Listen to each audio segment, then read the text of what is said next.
CLP భేటీలో కీలక నిర్ణయాలు తీసుకున్నారు. ఈ నెలాఖరులోగా బీసీ, ఎస్సీ సభలు వేరువేరుగా నిర్వహించాలని నిర్ణయించారు. సూర్యాపేటలో నిర్వహించనున్న బీసీ సభకు రాహుల్ గాంధీని ఆహ్వానించాలని నిర్ణయించారు. మెదక్లో ఎస్సీ సభ పెట్టి ఖర్గేను ఆహ్వానించాలని సీఎల్పీ నిర్ణయించింది. ఇద్దరు నేతలను ఆహ్వానించేందుకు ముఖ్యమంత్రి ఢిల్లీ వెళ్తున్నారని పీసీసీ చీఫ్ ప్రకటించారు. ఇక 14 నెలల పాలనపై సమావేశంలో రివ్యూ చేసుకున్నామన్నారు మినిస్టర్ కోమటిరెడ్డి వెంకటరెడ్డి. మరో 5 ఏళ్లు మనమే అధికారంలో ఉండేలా ఎలా పనిచేయాలనే దానిపై ముఖ్యమంత్రి దిశానిర్దేశం చేశారని చెప్పారు. బీఆర్ఎస్ పని అయిపోయింది, ప్రతి ఎమ్మెల్యే, మంత్రి మరింత జాగ్రత్తగా పనిచేయాలని సూచించారన్నారు కోమటిరెడ్డి. మేము 14 మాసాలుగా ఎన్నికల ముందు చెప్పిన కార్యక్రమాలన్నీ కూడా ఒకసారి రివ్యూ చేసుకుంటూ ఇంకా మనం చేయబోయే కార్యక్రమాలు కానివ్వండి, నిన్న మనం దేశంలోనే మొట్టమొదటిసారి బీసీ కులగణన చేపట్టి దేశానికే ఆదర్శం అని చెప్పిన రాహుల్ గాంధీ పార్లమెంటే కూడా ప్రకటించడం జరిగింది. దాని మీద మాట్లాడడం జరిగింది. రాబో స్థానిక సంస్థల ఎన్నికలు కానీ ఎప్పుడు ఎన్నికలు వచ్చినా 100% మంది కాంగ్రెస్ పార్టీ గెలవాల్సిందే. ఇవాళ బీఆర్ఎస్ పార్టీ అనేది లేనే లేదు తెలంగాణలో. బీజేపీ ఉన్న వాళ్ళ స్టేట్మెంట్కే పరిమితమైంది తప్ప వాళ్ళు ఏ స్కీమ్ ఒకటి కూడా మనం చేసిన స్కీమ్లలో ఒకటి కూడా చేసింది లేదు.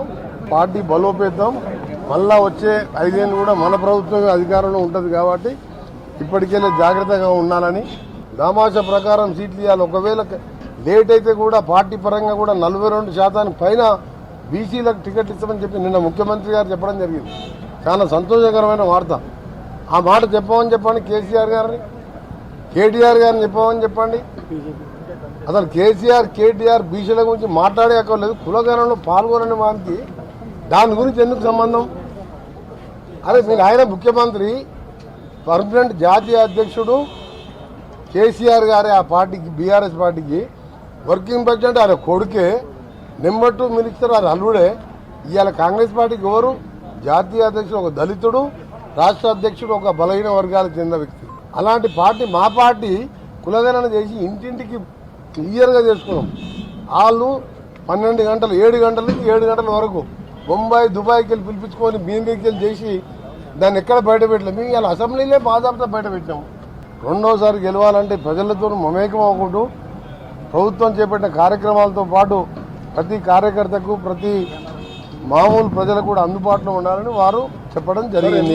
ఎమ్మెల్యేలు, మా పార్టీ ఎమ్మెల్యేలు కలిసి భోజనం చేస్తే దాన్ని చర్చ అంటారా? కులగణన ఉన్నది, ఏబీసీ వర్గీకరణ ఉన్నది. ఈ స్కీమ్స్, ఇండ్లు స్కీమ్స్ మన 26 తారీఖు జనవరి 26 రోజు లాంచ్ చేసినాం. మండలానికి విలేజ్.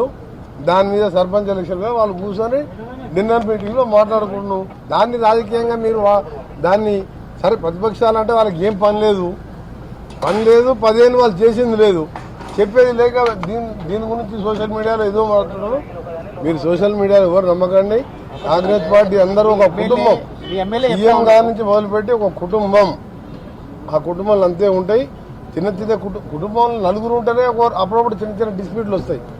దాన్ని మేము ఇంటర్నల్గా పరిష్కరించుకుంటాం తప్ప ఈరోజు జరిగింది మాత్రం ప్యూర్గా తెలంగాణలో 99% జిల్లా పరిషత్ కైవసం చేసుకోవాలి. ఎంపీటీసీలు, జడ్పీటీసీలు, సర్పంచులు అది 15 రోజుల్లో, 20 రోజుల్లో ఎన్నికలు ఎప్పుడు వచ్చినా గెలవాలని ముఖ్యమంత్రి గారు తన ప్రసంగంలో చెప్పడం జరిగింది.